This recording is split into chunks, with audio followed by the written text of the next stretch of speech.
Hey, it's Huck. And I'm sorry it's taken me a week to kind of gather myself after this apocalyptic election, if you will. But I wanted to just put across a few thoughts. And I'll be honest with you, this has been the scariest election result of my lifetime. And I don't think there's any question about it. If I were a minority right now, I would have real fear, and I think it would be certainly justified. I have my own fears, of a personal loss here, and that is that I really do believe I'm going to lose my health care coverage, and I don't believe there's any feasible replacement that's, on Republican agenda that's going to meet my needs whatsoever. Basically, once this deed is done, the only alternative I'm going to have is to give up basically $700 of my income, which is, well more than half, and give it to the state so they can put me on Medicaid. And what I would have remaining, including some help that I've been receiving all along,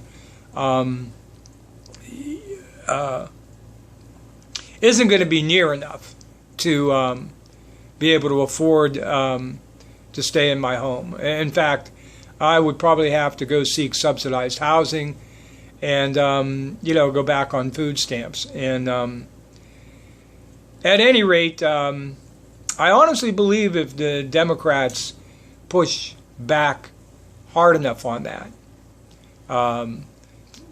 the only means they have of doing that now would be to filibuster any changes, in the Senate. I honestly believe that the Senate now, as they always are when they are in power, they will utilize that power to the fullest extent and overreach, and they will kill the filibuster.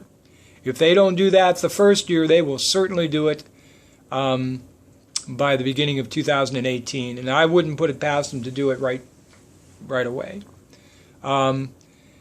There are so many, dangers that I foresee coming out of the Trump administration, and while I think Obama is right in saying that Trump isn't necessarily really an ideologue, not in the sense that like Paul Ryan or even his vice presidential pick, Mike Pence are. He is so wholly uninformed and more than uninformed, disinterested, that I think who he surrounds himself with is going to have a lot to say with what direction he goes, and that's why all of this talk about some of the people that he's surrounding himself with in this transition period are so alarming. At any rate, I wanted to talk just a moment, though, about the election itself and what, where Democrats find themselves now, which is, as far as I can see, really their lowest point in my memory. And two, what, if anything, they can do about it. See, I have believed all along that elections are generally decided by, at most, maybe 6% of the voting public. Nearly half of the voting public, I think it's like 90 million people this time around, that are eligible to vote don't bother to vote. For whatever reason, they can't be motivated to vote. And so that leaves us with about, I'm going to say 47% of folks that are always going to vote Republican. And I think this is as good an example as any that regardless of who the Republican is. And 47%, including most of your minorities, that are going to vote Democrat, no matter really who the Democrat is. And that leaves you with about, at best, 6% to determine, the outcome of most elections. And I think that held true again this time around. And that 6%, more often than not, turns out to be white, pocketbook voters. People that are what I call the working poor, the white working poor. And an awful lot of them live in suburbs and live, in rural areas. And, I think for those folks, I think they, like they do in every election, I think they shut out all the noise. I think they shut out all of the talk about bigotry and racism, and because those attacks are going to be launched on Republicans anyway. And that's why I think it didn't scare people off this time, when there seemed to be so much more evidence behind those thoughts. But the truth is, Republicans have been proposing and enacting a rather racist agenda and legislation all along. I mean, they've been blaming largely black people for, the welfare program and labeling them as lazy and undeserving of the benefits, and, everything from drug screening, for their benefits, and the voter ID laws to keep them from voting. And I mean, in just a host of ways, Republicans, and I'm talking mainstream Republicans, have carried out a somewhat racist agenda all along. So it should be no surprising that they, didn't feel offended by the more overt racism we saw, from Trump in this campaign. But back to that 6% or fewer, I saw it all around me. I live in I guess you would call it a suburban county, that votes predominantly Democrat. I think it's voted Democrat in most of the elections of my lifetime, with maybe one or two exceptions, the Reagan administration being, I think, one, where they voted maybe for Reagan. But this year, my county was mentioned on the national news as voting for Trump this time around. I live adjacent to another county, Mahoning County, which for the first time really was kind of a squeaker. I mean, Democrats won. It's a strongly Democratic district, but it still went Democrat, but not anywhere near by the margins that we typically see. And the one thing that you can say for both of these counties is that there's an awful lot of folks who are living on the margins, who are working but barely getting by, living paycheck to paycheck. And I can sympathize with them because, I've been one of those people myself. I remember, just a few years ago when I was working and making $9 an hour, how difficult it was to try to get to payday, just to pay, the bills you have to pay, refraining from doing anything like, eating out, or, going to a movie, or, even being able to, purchase TV programming. And there's an awful lot of folks around here that deal with this day from day. They're not sure how they're going to keep their kids supplied with the things they need to go to school, even if it's a few dollars to be able to go on a field trip. They're the ones that are voting down every levy that appears on the ballot, whether it's a school levy or a police levy, or a mental health levy or whatever it is. Not because they're necessarily against, good schools, but because, the amount of difference in their property taxes, whether it be, $10 a month or whatever it would be, their margins are that thin. They really are. And the idea, and the thing is that Democrats don't speak to this, I think, as clearly as they needed to. Certainly, Clinton ignored that, through this whole campaign. And it's not that their policies don't keep these people in mind. I mean, I vote Democrat because I am informed enough, I believe, to realize that, democratic solutions to some of these problems are better solutions than what Republicans offer. But you didn't hear any of that in this campaign. You didn't hear anybody really articulate that. Certainly not once Bernie Sanders got out of the campaign. But these kind of pocketbook issues, I think one of the realities of these folks is when they looked at this election, they tuned out everything about Donald Trump except for, they heard three things. They heard he's going to lower my taxes. They heard he's going to bring manufacturing jobs back. And they heard I'm not going to be forced to buy insurance I can't afford. Those are the three things that they heard. And the truth is, all three of those are things that Trump more or less can't deliver. The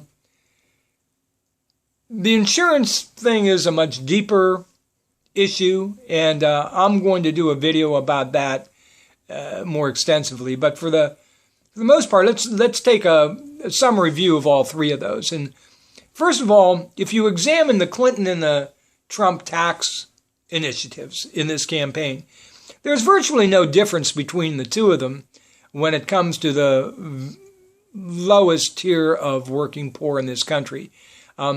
Essentially, they were both going to get maybe an added $100 discount over what they're paying now, about $100 less. Whether it would have been Trump's tax plan as he, conceived it, or Clinton's. The difference, even if you go up to $35,000 a year, Trump was promising basically up to maybe $400 reduction in taxes. Clinton was promising basically $100 tax reduction, but with the added caveat of having $1,000 additional tax credit per child. And so if you have children, that's actually potentially the much greater benefit. But these marginally working poor folks, you're almost getting down too deep into the weeds for these folks to really assemble that. The one thing, though, that they didn't consider was, the big difference was that Clinton was going to go and hike tax rates in a somewhat significant manner on folks earning, significantly more money. Folks earning like $250,000 and up. And she was going to do that in a number of ways, including, some taxes on investment income. And she was going to use that money to help pay for programs that would create jobs and would help expand the subsidies that are currently being enjoyed by people that, buy an insurance policy. Problem with Obamacare has been not that it doesn't work for the people that are buying it, but that not enough people were eligible for the subsidies. And there are people that are, family of four living on $50,000 or $60,000. It's a lot to ask for them to pay $800 a month for their health insurance policy. And, so by expanding the incomes eligible for subsidies, I think would have solved one of the problems. There are other problems. I'm going to talk about that in another video. As far as bringing jobs back, though, Trump never really believed he was going to get the Republican nomination, and he certainly never believed he was going to get elected. So he's very much like the deer caught in the headlights at this moment. He's beginning to realize that he promised a lot of things to a lot of people that are depending on him that he can't really deliver. And number one among those things, and I firmly believe if he manages somehow to to stay in office 4 full years, which I kind of doubt. I have a feeling that even Republicans will impeach him before that. The hardest thing he's going to be able to deliver on, in fact, the one thing that will be impossible for him to deliver, is this fantasy that that a ton of manufacturing jobs are going to come back. That these folks, these non-college educated working poor are suddenly going to get themselves a factory job and be satisfied, be able to, get a good paying job. That's not going to happen. The fact is, there's very little that government can do to keep companies from moving their factories overseas if that's what they choose to do. And the reality is that there's even fewer people in Congress willing to take the steps that could make that happen. I don't think Trump is going to find many friends in Congress, really from either party, that are going to help him make that happen. And there's a couple of reasons for it, but one of the reasons for it is because inevitably, even if you force a company to stay, the reality is that they're going to find a way to cut their costs and eliminate workers anyway. They'll do it through technology and automation. They'll do it through, increasing the workload on fewer employees and laying off, others. With, by the way, no compensation for that added work. And this is the reality that working people are experiencing today. They go to work and it's like every 6 months or every year their workload increases, and yet they don't get a raise. Their benefits keep getting shabbier. And the fallacy, Democrats don't speak to it, but I'm tired of hearing Democrats say that, these people are working 2 and 3 jobs to get by. It's becoming increasingly harder to work a second job because a lot of companies will change your hours or change the days off that you have. Try working, 2 jobs when you don't know week to week what your days off are even going to be. Or in many cases, what shift you're going to work on certain days. The fact is, the working poor in this country vote their pocketbook. And I really believe, Democrats have the better solutions to deal with that. They just don't articulate them well. A lot of these same workers, a lot of these same people mistakenly believe that minorities are getting all the help. That's not true. That's why certain Republican policies, like welfare reform and, cutting food stamps and drug testing recipients, of food stamps and all of these things get through. It's because there is no white backlash on that, when the fact is that the majority of people that are receiving those benefits are white. They're not minority. However, that being said, Democrats don't do a very good job of explaining why, making higher education more affordable, why a minimum wage, is actually the way to go, of why giving single parents or working parents affordable child care options is going to, give them a little more money to work with, pay to pay. And there just aren't enough Democrats that are speaking to those issues, in that manner, that could really affect an election. And unfortunately, this election, we had a Republican candidate in Trump who was so outrageous and so over the top that I think, the Clinton strategy clearly was to paint him as, disqualifyingly unfit, rather than, talk to those issues that most affected that roughly 6% of folks who were going to decide the election. Clearly, it was a big mistake. Now, there are a number of reasons why some folks didn't vote for Clinton. And I've seen a lot of other, discussions or analogies, given as to the reasons why, certainly for 25 years they've demonized her, the Republican Party, and that groundwork was all laid long before Donald Trump came around. Certainly, the FBI director's statements, 9 or 10 days before the election didn't help.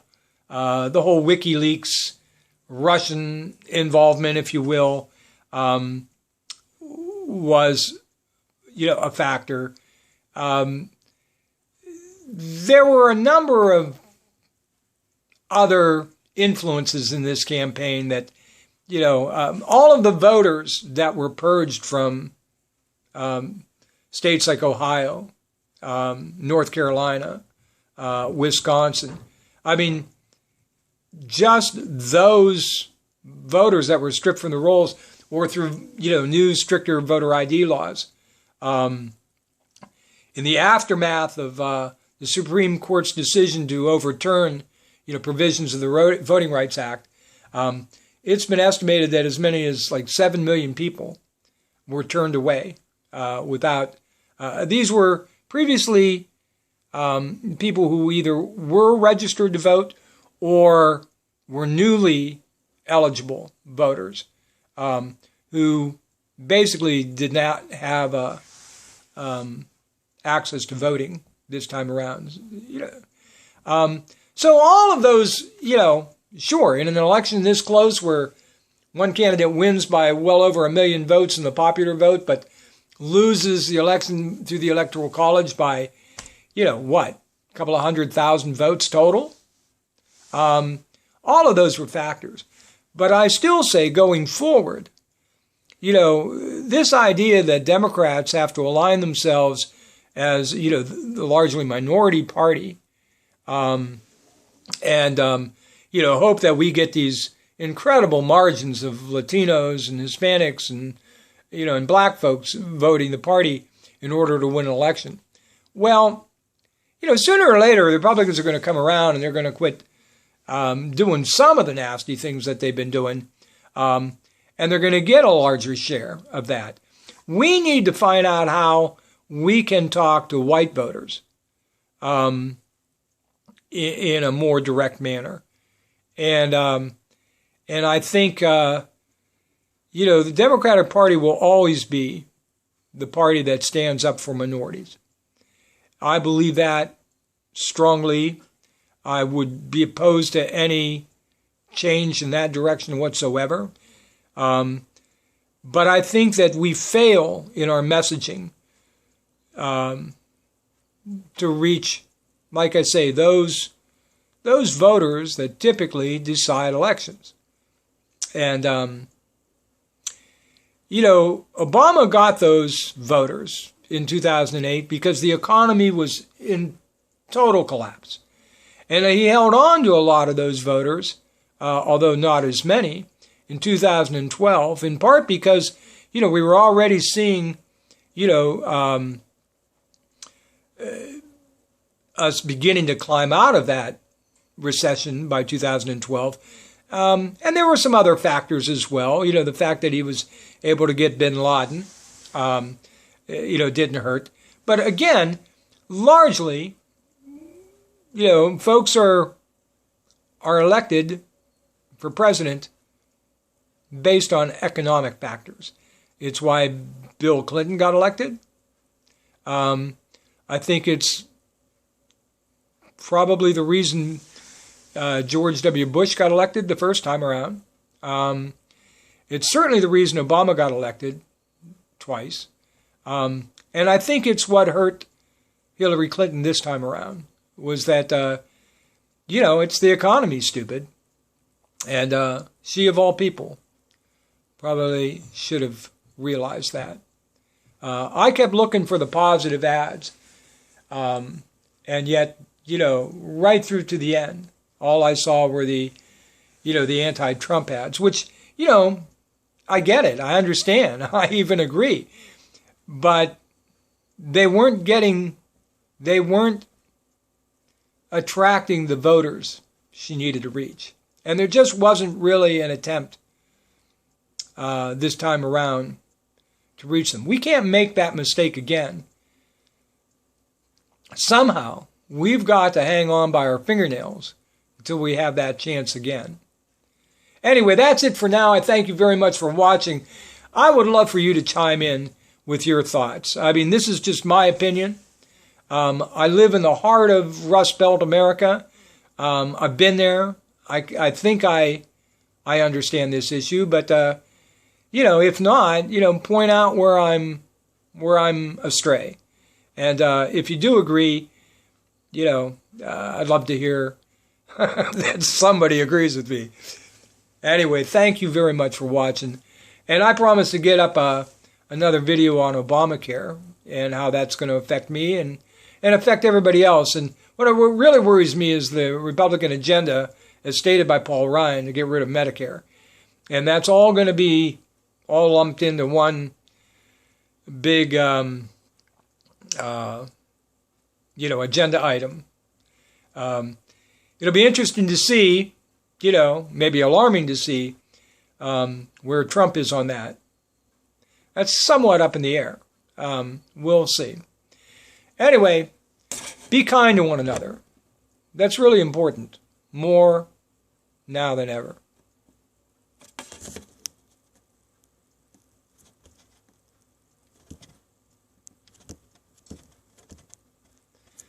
It just won't shut off.